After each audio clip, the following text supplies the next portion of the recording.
Come and get it. Wednesday, July 10th on Comedy Central. All right, Beavis, I have another idea. What is it? I don't know. New Beavis. I have broccolini in my bunghole. New Butthead. Now it's party time. America's dumb best friends. Empty your minds of all thought. What? Are back. That cloud looks like a butt. It's a butt in the sky. Let the games begin. New Beavis and Butthead. Wednesday, July 10th at 10 on Comedy Central. Chicks, here we come. Sid and Friends in the morning. 77 WABC. It's been a struggle, obviously. So, and you're right. Thankfully we got out of the gates really strong. So hopefully, that cushion will allow us to, work through this. Hopefully sooner than later, because it's gone on long enough. But yeah, it's been a tough stretch for us. What's your level of concern with what you've been seeing? I'm always concerned. It's my job to be in a position to never assume anything. So ultimately, today's a new day, and we're hoping to get back on track today. Obviously, we have the draft coming up, but the trade deadline is as well. So we'll stay connected with everybody out there. Wait for our injury guys at the same time to continue to get better, and hope the current crew that we have out there obviously can get back on the winning ways.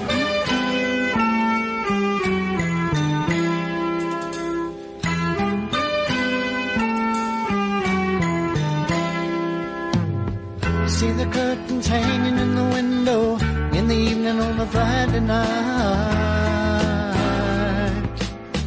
Little light is shining through the window, lets me know everything's alright.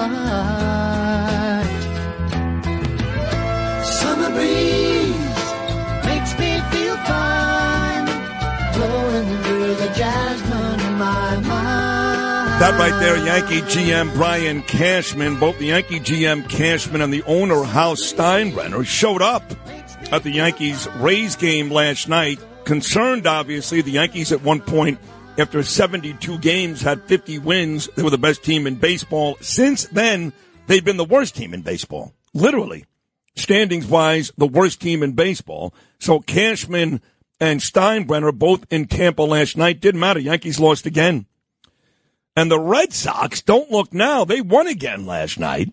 They're now 10 games over 500 and only 3.5 behind the Yanks, which makes my dear friend, the greatest men's fashion designer ever, Joseph Abboud, very happy. In fact, he just texted me with this.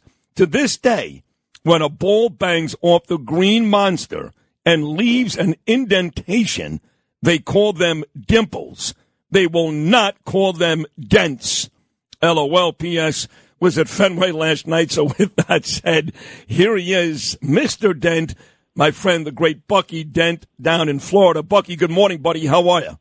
Good morning. I'm doing great, man. And, I listen to all the people, and you have to understand, baseball, I always had the expression, it's hard to be nervous, but let's not panic, There's times when teams are going to go into losing streaks. I've always said they're going to have maybe 2-3 losing streaks. You just can't do it in September. And the thing that is good right now, Yankees got off to a great start, best team in baseball. They're nicked up a little bit. Now they're in a losing streak, but guess what? They're 3 games back going into the All-Star break, and they're playing the Rays, and they're playing the Orioles, and they're going to take a break, and they have a chance to take a breath and come back and start all over again. So it's not all doom and gloom, I don't think. Well, they're 3 games back now. They still have to play Baltimore this weekend before the All-Star break. They may be 6 or 7 back by the All-Star break. And the only thing I would say, Bucky, is you're right. Baseball is not a sprint. It's a marathon, okay? Right. But this is the same recipe for 3 straight years. Get out of the gates really fast, have the best record in baseball for a month or 2, and then die. It's been the same thing for years. I mean, there's no way in a million years your owner, George Steinbrenner, would have dealt with this for 2 or 3 years. The Yankees haven't won a World Series, Bucky, in 15 years. I know. I hear that, but they have a good team. And, they started out great, Gill, electrified everybody, they were hitting home runs. And the same thing happens to them. They get nicked up. They lose a key player. And right now, I think they're missing Stanton. I mean, he's a presence in the middle of the lineup. He's a guy that went in with, along with Soto and Judge, and he's a guy that we were talking last night. The game's 2-1. He comes up with three guys on, bang, he hits a 3-run homer. They're up 5-1. He's a guy that can make a difference in the lineup by, hitting, and he was playing well. He looked great. I watched him play in spring training. He was running well. So they need him back in the lineup, his presence in the lineup. The big thing about him is he's got to stay healthy. The rotation hasn't pitched well, here in the last month. They struggled the back end of the bullpen. But, you can talk about wins and losses and all that. What makes it bad is when you don't play good defense and you're making fundamental mistakes. That's what makes it look really bad. Yeah. But, they have the players. They can make it look. They can win 3 here, or a couple more out here against the Rays and go in and sweep the Orioles, and then what? Everybody, okay, everything's okay. Yeah. So that's baseball. That's the way it goes. I'll tell you what, Buck. If they sweep the Orioles, I'll buy you dinner at New York Prime when I'm in Florida in 2 weeks. Okay, ain't gonna happen. No, but you're right. I mean, if that happens, they're right back in it. You mentioned the mental mistake. So my buddy Brandon is the midday show host on the sports station in town, and he went off, Bucky, on Aaron Boone, the manager. You managed in baseball, you did well, and you got fired like every other manager, like Billy Martin, like a host of others who you played for. But Yankee fans kill Aaron Boone, and they talk about Gleyber Torres not running out the ball. That should not be allowed. They talk about mental mistakes from guys like LeMahieu, Volpe, and others, and they blame the manager. See, me, I'm of the opinion, Bucky, I'm not a Major League Baseball player, that the manager gets way too much credit when the team wins and takes way too much blame when the team loses. How much of this do you blame on Aaron Boone?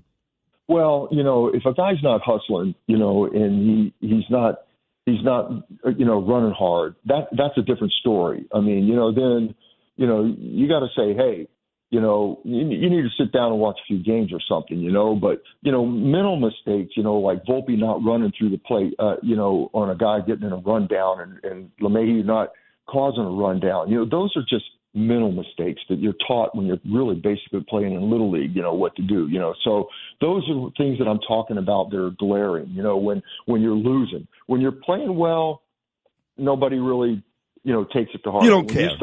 When you start to losing, you can't overlook that because that's what people focus on. So if you were still managing, Bucky, and Gleyber has done this before, Torres has done this before, and he's not exactly hitting 350 with 20 home runs this year. So if you're managing and Gleyber doesn't run out a ground ball, you're going to bench him, yes? Yeah, I'm going to say, go. Let's go talk. Let's go in the office and talk. We're going to have a conversation, and then. You go from there. When I manage, I've had guys that do that, and you have to call them to the side and say, hey, listen, everything. It's not hard to hustle. It's not hard to run the ball out. It's not hard to do that. That's what you're paid to do.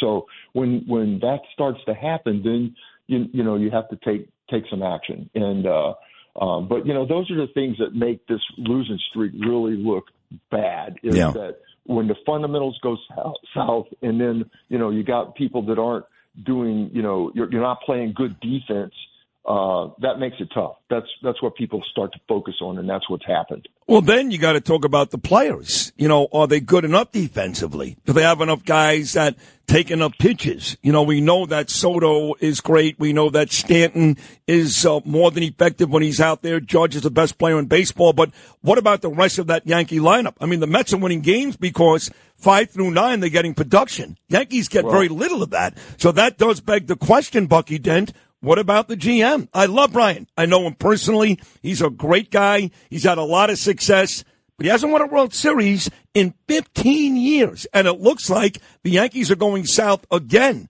Do you think the Yankees have stuck with Brian Cashman too long?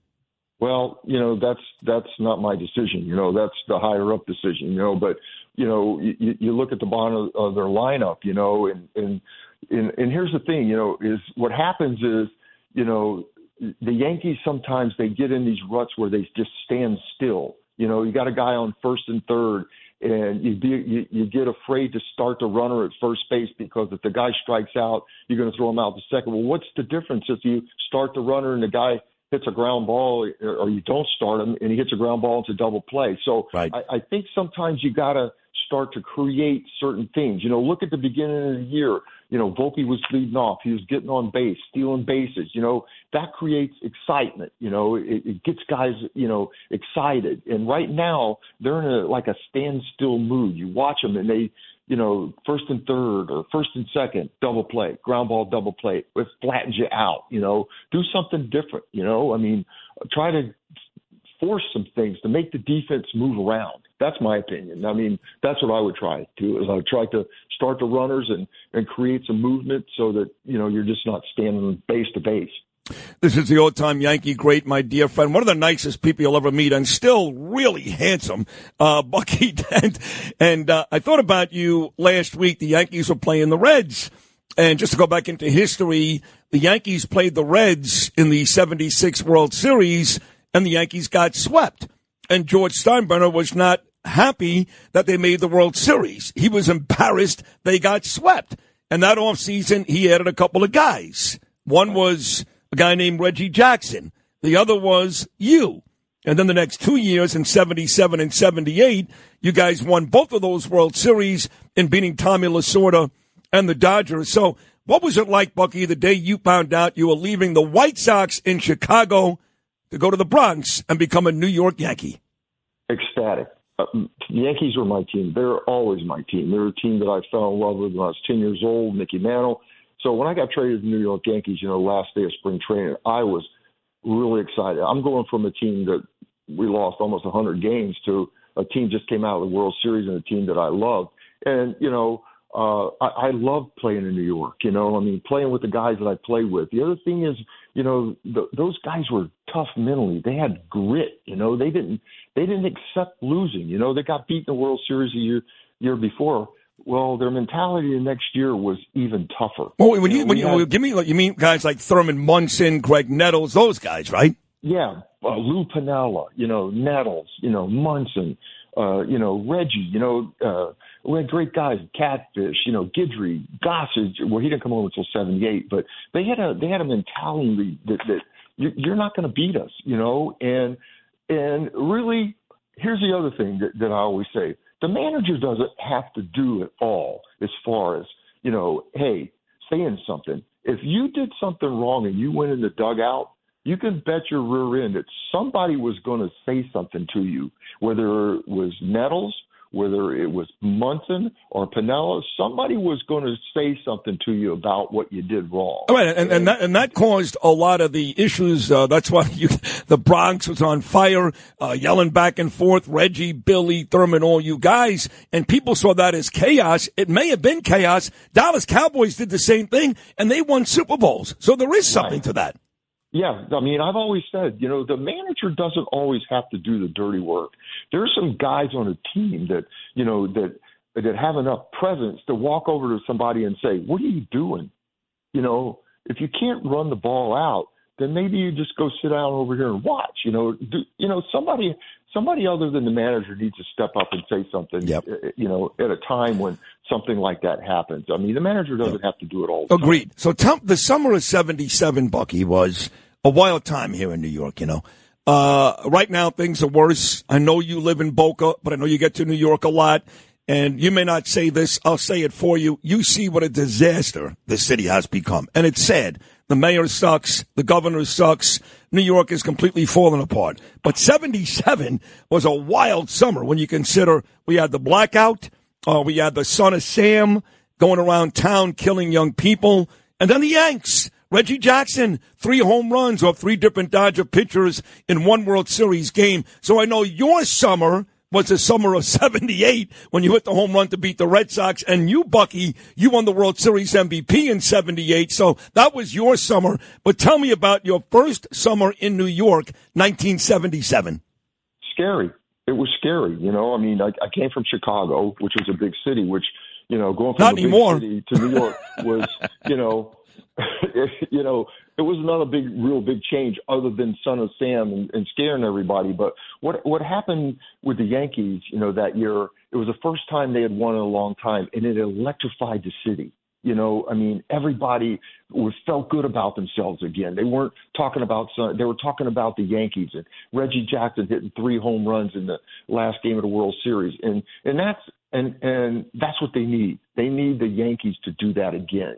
This year is to go all the way, and everybody forgets about for a moment all the bad stuff, and they think about nothing but the good stuff about the New York Yankees, and that's what happened in 77. We electrified the city at the end, and everybody for a while just forgot about all the bad That's stuff. true. And baseball does that. Even after 9/11, when Mike Piazza hit the home run against Atlanta and the Pirates and the Yankees got to the World Series, they did lose to Arizona. But after 9/11, baseball was the one thing that restored a certain semblance of normalcy. One more 78, you hit the home run off Mike Torres to catapult the Yankees into the playoffs. I talked earlier with Curtis Slewa, the rich tradition of the Yankees, all these magnificent postseason home runs from guys like DiMaggio to Mantle to Berra to Reggie, Chambliss and more. Aaron Boone, the big home run off Wakefield, but yours may be the most memorable ever. Then you go on and win the World Series MVP, Bucky, 1978, and you were good looking in New York City. How great was that year? Well, that was a magical year, simply because of what we did that year. Red Sox playing 750 baseball, we're nicked up. All of a sudden, we start coming back, and that was the mentality of that team, though, of the winners. They knew that they could win if we got healthy, and that's what happened. And to play with that group of players, I always say it was the greatest thing that I ever did, playing with that group and doing what we did in 78, because we came back. We weren't supposed to win the division. We weren't supposed to beat the Red Sox in the one-game playoff. We weren't supposed to beat Kansas City. We're down 2-0 to the Dodgers. And it was like nobody accepted that. Their mentality was, like, I'm carrying a lunch pail. You're not going to beat us. And that year was phenomenal. And a lot of people still remember 78 because of the playoff game and because of what we did. And, the Yankees, like I say right now, they're going through a rut, but they could pull themselves out of it. And in the next few games, and they can get back on track, and everybody will forget all the rest of this stuff. But they have to do it, playing the game the right way right now. They have to get back to, the basic fundamentals. They have to get back to playing good defense and doing the things that they did at the beginning of the year. And, 78, we did that. And I say it was the greatest year. And I played with some of the greatest players, but they were tough mentally. Yep. Believe it or not, that was already 46 years ago. I know. Oh my God. Yesterday. Right? Crazy, Bucky, right? Yeah. Well, listen, you've been through tragedy the last couple of years. I'm glad that you're doing well these days, and you're a terrific guy. You were great to me down in Boca. We've remained very, very good friends to this day, and every time I have you on, even though I'm a Met fan, it's a huge thrill. So thank you for hopping on this morning, Bucky Dent. It was a great conversation. Well, thanks a lot, man. And the Yankees, they'll be all right. They just get out of this rut, and then they'll start rolling again. Everybody will forget about it. Let's hope so, because like you said, that'll be great for New York City. Bucky Dent, I love you. Thank you so much. Love you too, brother. Talk to you later. There he is, the great number 20, Bucky Dent, right here on Sid and Friends in the Morning. Great Yankee conversation, New York conversation, all of it with Bucky. Hi, it's Lou Dobbs for Priority Gold, America's precious metals dealer. These are volatile times with high inflation, soaring debt, wars on multiple continents, and rising financial stress. Central banks are buying gold to diversify their reserves, so are many Americans. Call Priority Gold and find out how precious metals can help you diversify your portfolio. They're highly rated and happy to help. Call 1-866-303-6357 or get a free gold guide at PriorityGoldGuide.com. That's PriorityGoldGuide.com.